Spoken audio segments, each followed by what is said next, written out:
All right, and here we go.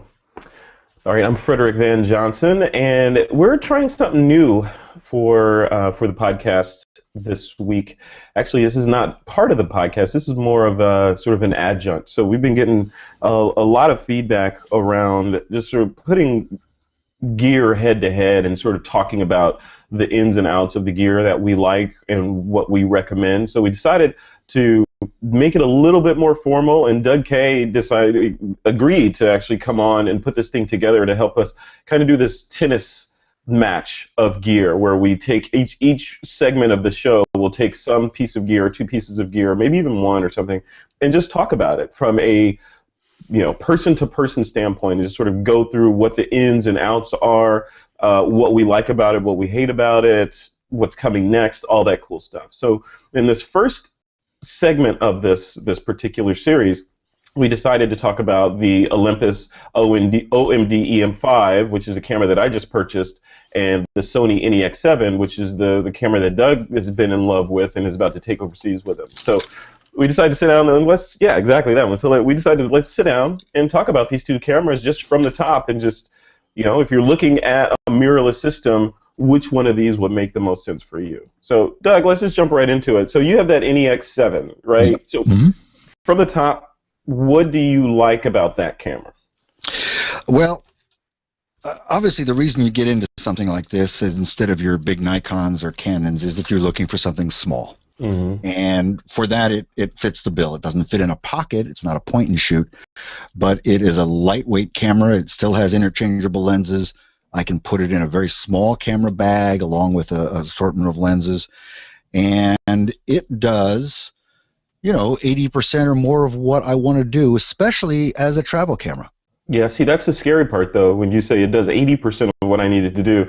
What's in that 20%? Because that's the danger zone, right? What is it not doing that you'd want it to do? Yeah, I think there are a few situations where I'm going to go back to my large full-frame cameras. One is high ISO. Yeah. Now luckily they're now making pretty fast glass, so the fast glass isn't a problem anymore. But Yep. High ISO, obviously the rugged builds, the Nikons, the cameras, especially the high-end ones, are built like bricks, Yeah. and you can take them anyway. Anything requiring fast autofocus, like action, sports, nature, those are times when I want the big camera. Then there are the technical issues, the whole shallow depth of field discussion. We'll get into some of that, I think, because if I want the shallow depth of field, I need the bigger cameras. I need the full frame. Same with diffraction. If I want to shoot a lot at f/16, f/22, I want the bigger cameras. Well, let's rewind a little bit and talk about what mirrorless I thought is. we just finished the whole show, didn't we? We were done, yeah. No, this is the whole idea, because as I did my research coming from the DSLR world, I've been, of course, hearing from Will Crockett, all these people online that have been talking about mirrorless for a while now, but it didn't really click to what the technology is and why a mirrorless camera, or the technology within a mirrorless camera, is different from that of an SLR. I knew something was missing in there, i.e. the mirrorless, but beyond that, why and what the whole thing meant. Can you go through that a little bit? Like, why is mirrorless different? Yeah, if I were to pick up my Nikon, which is on the other side of the room, and if I took the lens off, you'd see a mirror. And the light comes in through the lens, it goes up into the pentaprism and then into the optical viewfinder. And when you push the button, the mirror flips out of the way, and behind that mirror is the sensor.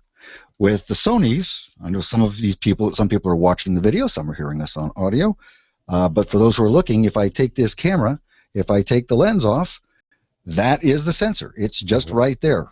So the light comes through the lens, hits the sensor, and that sensor does everything. It takes the picture, it handles the exposure, and it handles the autofocus. Okay, and then what does that buy you? What does that buy you by not having that in there? Well, what that buys me is a much simpler camera, a smaller camera, because if you think about the thickness of the camera, front to back depth, you don't have to make room for the mirror. And so you have a much smaller camera front to back. That means the lenses can get closer to the sensor, which also means that the wide angle lenses in particular can have usually a couple of fewer elements in them. So wide angle lenses get much simpler and cheaper to build because you can get them closer into the sensor. Like I say, a lot fewer moving parts and just a whole simpler design. Now there are disadvantages too, of course. So the whole idea of micro four thirds means the sensor size, right? We're referring to the size of the sensor. Going back to the earlier part of the discussion, we were talking about trade-offs here. You're losing resolution, obviously, because you can only cram with a 4/3 size sensor. You can only cram so many pixels in there, and at some point, the physics of light break down. So you lose low light sensitivity. Or am I hitting this right? What am I losing in terms of going with that smaller sensor specifically? Close. I mean, first of all, let's separate a couple of things. The mirrorless is one differentiation. The other is sensor size. And you can have a mirrorless full frame camera, right? Just like you could have a mirrored tiny camera, tiny sensor. Mm-hmm. So let's separate those two. Mirrorless is generally it's lumps together all these smaller cameras, but that is a separate distinction than the sensor size. When you go to a smaller sensor, a couple of things happen. One is if you keep the same number of pixels, let's say it's 16 megapixels for a large and a small sensor, obviously those pixels are smaller. They take a smaller area inside the sensor, which means they're going to gather less light, which means that camera is going to be less sensitive to light. If you want it to have the same sensitivity, you're going to have to amplify the signal, which means you're going to get more noise. The other thing that the smaller sensors give you is a wider depth of field, more depth of field with the small sensors. If you look at high-end video cameras, they're quite small, and that's why video cameras that you see on television broadcasts and so forth have very broad depth of field. Everything is in focus from the camera to infinity, right? Almost. Yeah, and some of those are a third of an inch. Diagonal. I mean, some of them are really small. So, obviously, also if you take that sensor and you shrink it down and you put the exact same lens on that you would for a large sensor, you're going to get a smaller amount of the image. You're going to get a portion of the image that you'd get with a full frame sensor at the same position. Therefore, you're sort of increasing your focal length. You're getting what looks like a more telephoto effect, although it's not quite the same thing. It's more like a crop. A crop, yeah. And so, which also goes to the negative of these cameras, right? It's if you're a portrait type photographer, someone that wants that bokeh or the shallow depth of field, it's harder to get there than it would be with the equivalent DSLR lens, right? Or with the equivalent DSLR full frame sensor. That's right. That's right. Now, one thing that's interesting is if you have a sensor that's half size, and that's what's in the micro four thirds, it's essentially half the size of a full frame sensor. Yeah. You can conveniently think about the aperture as being 2 stops difference in terms of depth of field. So or doubled, right? Yeah. So f4 on a micro four thirds gives you the same depth of field as f8 on a crop sensor camera. And so if you're coming from another system, you can think in those terms in terms of what your guidelines might be for depth of field.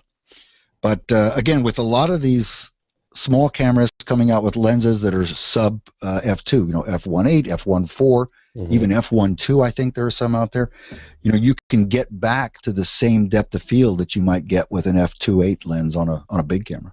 So let's talk a little bit about, just rounding off this sensor size discussion. So there's a full frame sensor, there's the micro four thirds sensor, and then in the middle, notwithstanding Sony and some differences there, but there's the APS-C size sensor. Right, and the Sony is APS-C. Okay, it is APS-C. Yeah, it's the same as a Canon 7D or a D7000 or 7100 in the Nikon line. So it is. What is APS-C? Why do we have APS-C mirrorless and four thirds mirrorless? Why not just one? Or why not just make everything APS-C? Wouldn't that be nice, right? I'm just saying, as a consumer, I want to know these things. Yeah, I mean, I can't speak for the manufacturers, but I think that Olympus and Panasonic decided that they wanted to have this micro four thirds standard, which is not not proprietary, which is a nice feature of it. And they decided that they could do that just as well with a smaller sensor. I'd have to psychoanalyze them. Okay, so let's jump into the crux of this discussion, which is the OM-D E-M5 versus the NEX7, right? Right. And I actually titled this hangout incorrectly. I put Sony ZEX7 in there. I don't know what I'll rename it on YouTube when when this goes over there. But the Sony the NEX7. So you talked a little bit about what you liked about it. This is the one that I just purchased here, and this is the OM-D. And if you look at this guy, I've made some changes to it. Have you noticed anything different about it? Well, what is that thing on the end of the lens? Is it a lens? So first of all, here's a lens. There's a lens hood on here with a UV filter, because I'm not putting lens caps on this camera. It's designed to pick up and go. If I drop it, this will protect it. If something comes on the lens, it'll hit the filter on there. Because this is going to be going with me all over the world, I did not want to have the brand of the camera on here, so I covered that up. Okay, so yes. you can't see the brand of the camera, nor can you see on the top. Normally there's with the EM5 text right there. I covered that up as well. So it's just with tape, so I can peel it off, so I can bring it back. And then the third thing I did to this, the third thing is this leather kind of half shell that's on here that actually adds about 1/8 of an inch down here to the bottom, and adds a little more grippiness to the camera, and it makes it look a little retro, So I did that, and then the last thing I did to it is on the back here, I put the little LCD protective cover thing on this thing. Right. So now I feel like I put like I buy an iPhone cover, one of those plastic covers, and I put that on all of my LCDs. Oh yeah, and it works perfectly. That one was made specifically for this guy, but it's just sized right, so you don't see it at all. And so now I feel like the camera is much more of a tank, right? I feel like I can drop it around, I can just shoot with it. I'm not babying it, and it has a little more heft to it, and that's the main thing I did there to this camera. And I want to show you what I did to mine, which is I've gone to a wrist strap instead of a neck or shoulder strap. And this one I'm using here happens to be from Black Rapid, which means it's got big branding on it and it's a little expensive. But just to be able to carry it around dangling off your wrist is great. And it looks like a little purse. It's like a little purse. That's right. And I have a big man purse over my left shoulder when I go out, so I'm set. I look very what do they call it? Metrosexual now, right? There you go. You're ready to go. But these cameras are small enough, even with a good lens, that you can carry them with a wrist strap. And that's nice. It means it's also nice and secure when you change lenses in the field, and I do that quite often. And I recommend just going really light. Doesn't even go around your neck. You can walk around all day long with this thing and never even think about it. So that's a good segue. Lens selection. So the lenses that I have right now for mine, this is, again, I think I'm about 2 weeks into my purchase of this thing. I've got a 14mm f2.5 Panasonic lens on this Olympus body, which is another thing I want to talk to you about, is the breadth of lenses that are available for this and versus what's available for the NEX. So I've got the 14mm, and I've got the 45mm 1.8, which is supposed to be a really beautiful portrait kind of lens, and then this is the kit lens that came with the thing. This is a 12-50 f3.5 to 6 point something or other, 6.2, 6.3, yeah, 6.3, yeah. So this is more of kind of a video lens for me, is what I'll be using that for. And those are the three lenses I have right now. I'm looking at maybe getting a fisheye lens for it, and maybe a wider, just regular, like a 12mm, something that I can just throw on there and walk around. I don't know, but right now I'm happy with the set that I have here. What do you have on speaking of lens selection, what do you have for the NEX7? And I know that Sony, one of the dings on the NEX or Sony in general, is the fact that the lens selection is limited or somewhat limited.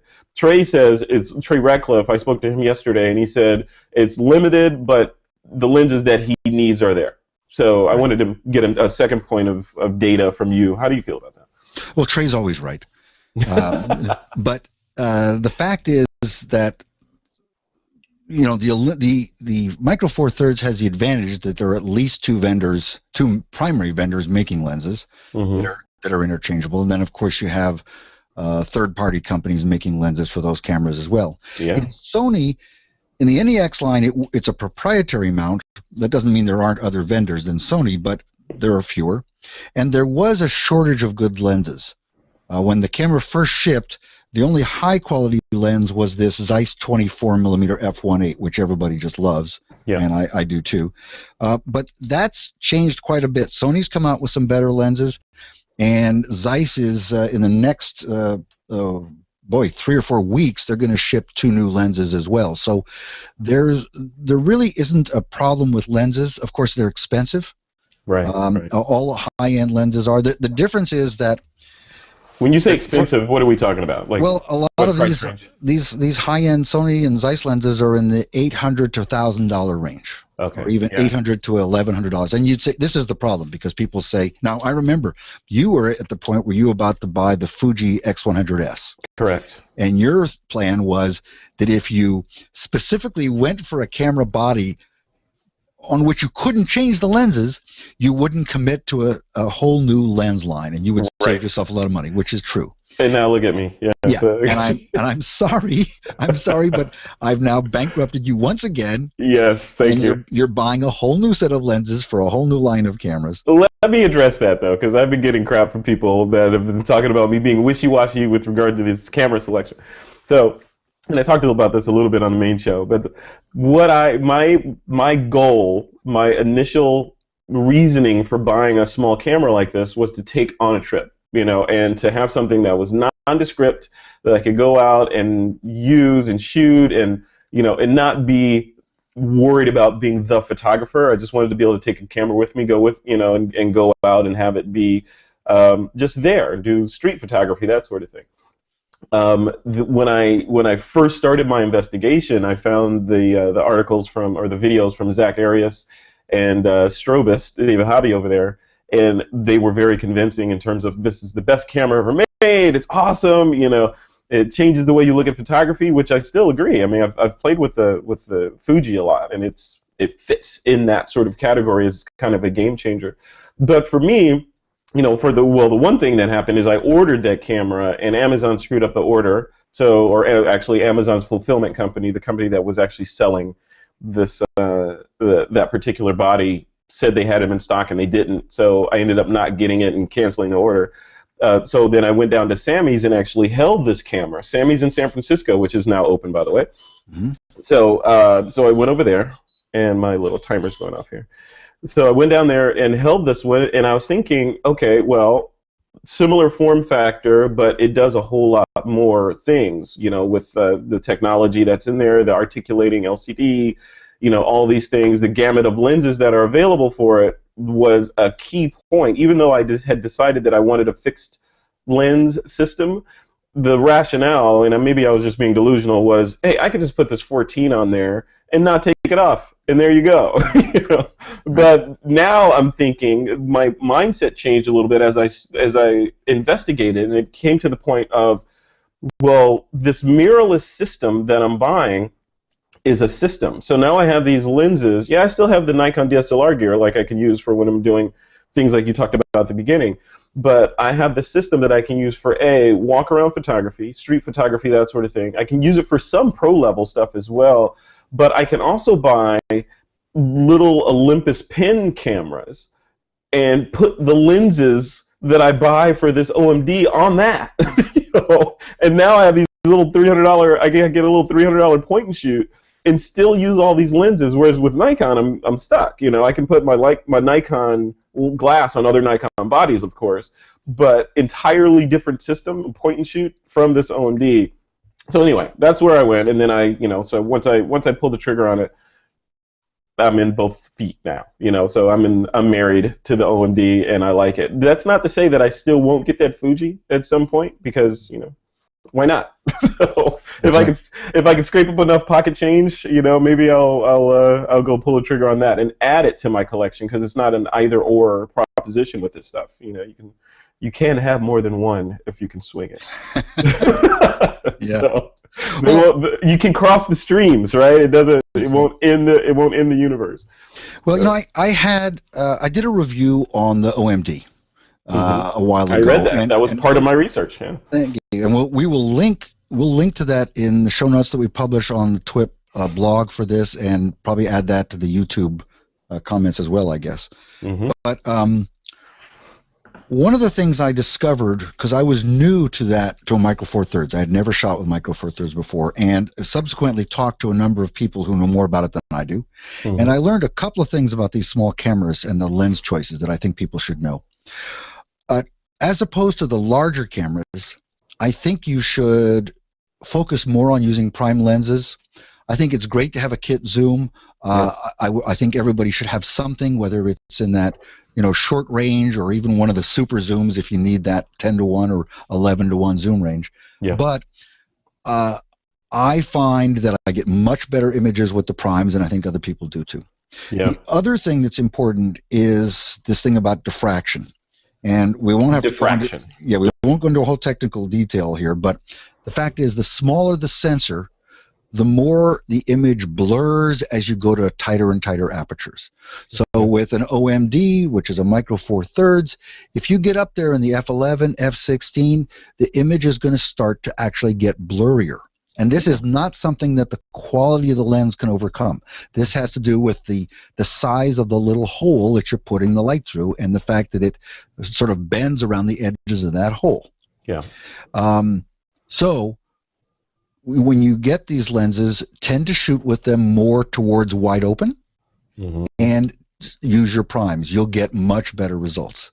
On the other hand, I was out yesterday, shot all day with just this 24mm on my Sony NEX7, and loved it. You know, I mean, it changes the way you shoot if you don't have a 200mm lens on there. But, you know, it was very effective for me. I liked it quite a bit.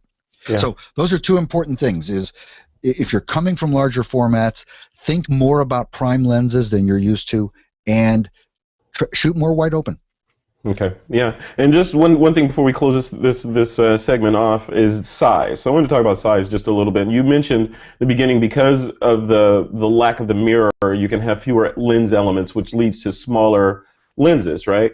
But just how much smaller? So this 45mm 1.8 that I have here, I forget how much this thing costs. I think it was like $400 or something like that. But you know, just to give you a size. Look at the size of it. It's in the palm of my hand right there. Look at that. Yeah. And, you know, with a full frame camera, sort of a mid-range lens that fast would be huge by comparison. You know, right. That's a great segue. Wait a minute, let's back up. Yeah, go for it. Not if you had if you had an old Nikon Prime that didn't have an autofocus motor in it, things like that, that's different, because you can get those old Nikon and Canon Primes that are fairly small. They're fairly small. But when you start adding in autofocus motors and you start adding in the real high quality glass, then they get bigger and bigger. But so, you know, because I got a bunch of old Nikon Primes that are almost that small. Yeah. But, which, by the way, I could put on my camera with an adapter. Yeah, and those adapters are only $20 or $25. Yeah. You go to manual focusing. I mean, one of the reasons I love this Sony is it has something called focus peaking in the electronic viewfinder, which gives me, basically shows me a bright line. In this case, I had set to red. So I see a red line on any edge that's in focus. So it is a breeze to manually focus with this camera. Right. And with a $20 adapter, I can use any of my Nikon Primes with it. That's great. Manual focus only. Doug, my question for you on the size of these lenses is, you know, looking at this 14, I mean, this has lens elements on. Let me take this off just so you can see how small this lens is. Look at this. So this is a pancake lens. Look how small that is, right? You take this off the camera. Oops. Take that off the camera, and, you know, look at that. Yeah. That's a little tiny lens. So coming from the world of Nikon glass, which is, you know, hefty, like 24 to 70 and 14 to 24, you know, these like hefty, like weighty pieces of glass and equipment that feel and just feels expensive in quality when you hold them. They feel like machined pieces of glass. I mean, this does too, but it's small, right? So my question is, can this produce the quality of that? You know, can this glass produce the same or similar quality as that on a full frame or APS-C size on my D7000? You know, or am I compromising quality? Because only so much light can go in this tube versus those tubes. Right. Well, again, for wider angle lenses, the farther you move the lens away from the sensor, the more you have to tweak it with extra glass. Mm-hmm. So that's part of the problem with the wide angle stuff. Telephoto, of course, is generally simpler because you're cropping. So you get that effect. It's not as much of an issue in terms of number of elements. Yeah. The fact is that, you know, a wide angle zoom for these little cameras is not going to be as good at the same aperture, and that's a key here, not as good at the same aperture as those big expensive Nikon or Canon lenses. The question is it good enough for what you're doing? Correct. And again, if somebody is lucky enough to be able to afford a big full frame camera and a small camera, they're going to see the difference and they have the choice. But more and more, I think starting, I think if I told someone who wanted to be a serious photographer today, if they asked me, what should I get? I would probably tell them to go and get an Olympus OM-D. Okay. That camera is not only a good travel camera, a good starter camera, it takes you all the way up into the pro levels. Yeah. And I think, you know, when you're either as a second camera or as a camera to take you through learning photography, that's hard to beat that camera. I have to admit, even though I have the Sony and like it very much, it's got its problems, there's something about shooting with that OM-D. It's very satisfying, isn't it? Mm-hmm. The shutter release feels good. It's responsive. The menu system is pretty neat, decent on it. Yeah. Really a nice little camera. It feels like it just feels like a camera. Like when I look at this camera, it kind of feels like if you were to buy some stock photography of a camera, you see this. You know, it just feels like the stereotypical camera, and it just. Yeah. But it's stealthy in that it has all this technology built into it with the touchscreen and, you know, all these different magical functions in there that it does, but it's all hidden behind this cloak of old school kind of old OM series camera, you know. Another thing that people with that camera in particular do, some people find if they have large hands that they don't like the feel of the grip, it's actually too small for them. Mm-hmm. Yeah. So they buy I guess it's the battery pack or whatever it is that you can add on to that to make the camera bigger. Yeah, which I opted against. Yeah. It defeated the purpose for me, which is why I went with this with this leather guy on here, because it increases the bulk a little bit without overly making the camera look gigantic, and it gives me a little bit more grip. Plus, it gives it a little, you know, it's a little stylish. So, yeah, and the battery, I just bought extra batteries for it on Amazon. So if I want to switch batteries, I can switch batteries. I don't want to have bulk on the camera adding to it, defeating the purpose. Yeah, it's not like, you know, the Nikons where batteries cost more than $100. You know, it's, you know, right. I've got batteries for some of my Nikons that are more expensive than a camera. So I want to say about the Sony, which again is a good contender as well. I love it. I had the choice of whether to sell this and switch to the OM-D and decided to stay with the Sony. Mm-hmm. If I had it to do today, I would get the NEX6 over the NEX7. It has a few advantages. My favorite is that it's got a better autofocus system. And it's better than the OM-D's autofocus because it has actual, what we call phase detect sensors. It has 99 of them embedded in there. But Sony in the September timeframe is expected to come out with a replacement for the NEX7, which will probably have the best of both worlds and force me to buy another camera. But you know, it's a gravy train. So let's talk a little bit about size before we end this thing. There's the idea that with these smaller cameras, if you show up to a professional job, they're going to look at you as not a professional because, hey, we're, you know, real professional, of course, carry DSLRs or you know, medium format cameras, and if it's a DSLR, it's got a long white lens on it, or, you know, those are real photographers who have gear that takes really good photos. You show up with one of these. Are you a real photographer? And where is that going? I mean, what do you think about that? Now, you've heard this, right?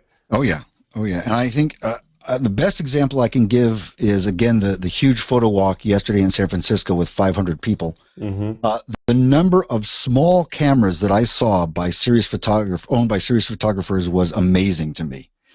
Now, what that says is that's the beginning of a trend. I still think, the poor wedding photographers out there probably have to suffer with carrying big cameras around because Uncle Bob's always going to have a big Nikon and a big lens, and they have to compete with that. One thing would be somebody's going to come out and take an Olympus or a Sony and put a styrofoam thing on it to make it look bigger.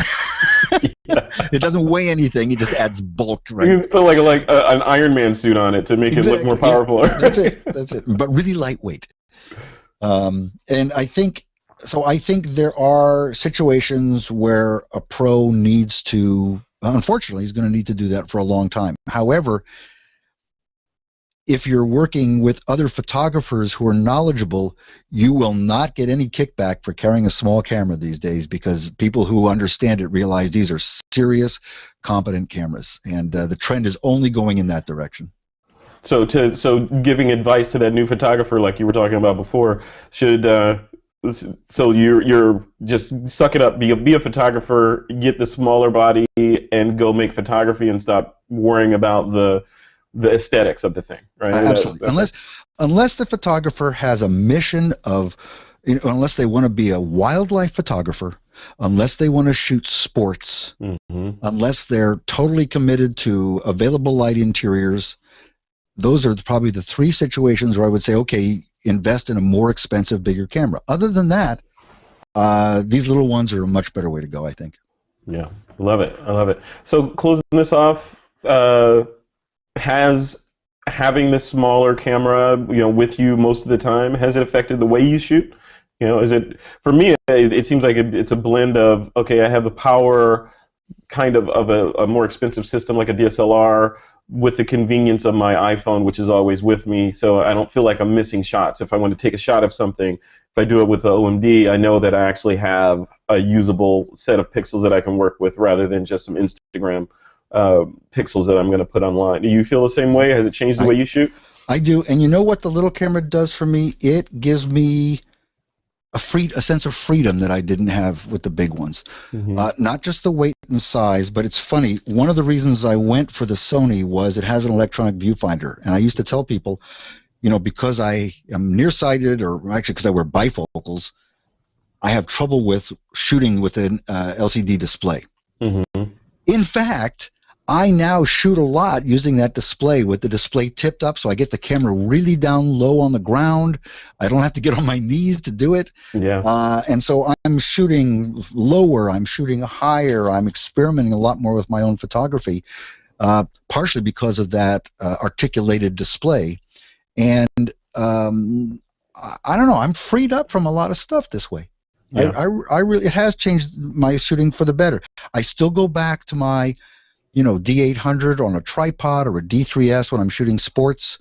Love those cameras. They're great, but boy, as you said, I'm taking a trip to Turkey. I'm going to be gone 3 weeks. I'm only taking the Sony and a handful of lenses, and I'm really looking forward to it. Are you taking a backup camera? Nope. No backup. So you're going, wow. Nope. Yeah, see, Trey Ratcliffe is going to China soon, and he's taking his NEX with him as his primary camera. But it's funny, he's bringing his D800 as a backup. That's pretty good. See, the tail is wagging the dog now. It's crazy. I mean, my carry-on bag on the airplane is a relatively small bag that has camera, lenses, an iPad, a Mac Air, a water bottle, sunscreen, and it all fits in a small bag. It's not a big carry-on bag, and I love it. Yeah, it's funny. I had a chat with Derek Story yesterday as well about this new book that he just put out. It's on the shelves. It's called The iPad for Digital Photographers. He talks about that. He talks about how you can take these mirrorless cameras and an iPad with you and get most of your work done, or at least get enough of it done so that when you get back to your main system, you can ingest everything and finish everything off, but you can do 80% of what you need to do on the road on an iPad or an iPad mini or a mobile device and your mirrorless camera these days. And one more tip about that sort of portable workflow. I've started to shoot RAW plus JPEG. Oh, and I've never done that before. And what that means is that the JPEGs go onto the iPad and allow me to manipulate them when I'm in the field. I'm not doing my final corrections and so forth, but I'm doing the quick and dirty stuff in Snapseed in this case. And because you don't want to put 24 megapixel or 16 megapixel RAW files on an iPad, you'll fill it up in no time. Yeah, it doesn't make sense. So with that, RAW versus JPEG, I know a lot of photographers, at least I've seen online and from talking to people, that seems to be this pendulum that's swinging back away from RAW towards JPEG again, because these cameras have this in-camera processing that gives you different looks and all this cool stuff where you can, and the lightweightedness, if that's a word, of JPEG is much more alluring than just creating these RAW files. Whereas the RAW file people say that the RAW, of course, represents the best that your camera's sensor has to offer, so why not scrape all that off? RAW plus JPEG gives you best of both worlds. Where do you fall on the shooting only JPEG side, just moving away from RAW? The only time I've ever done that is when I'm doing time lapse with hundreds and hundreds of frames. Okay. Other than that, I'm always going to shoot RAW. I'll just buy more cards. I'll buy more backup, because when I get back and want to do my correction and retouching, I love having that extra dynamic range and so forth. And we should also point out one more thing about the processing. You're right. The processing engines in these things are phenomenal. The Micro Four Thirds in particular, the Olympus cameras, when you bring them into Lightroom or Camera Raw, there's no lens profile. And it freaked me out. I said, why is there no lens profile? How am I going to do my correction for distortion, a barrel distortion, and everything else?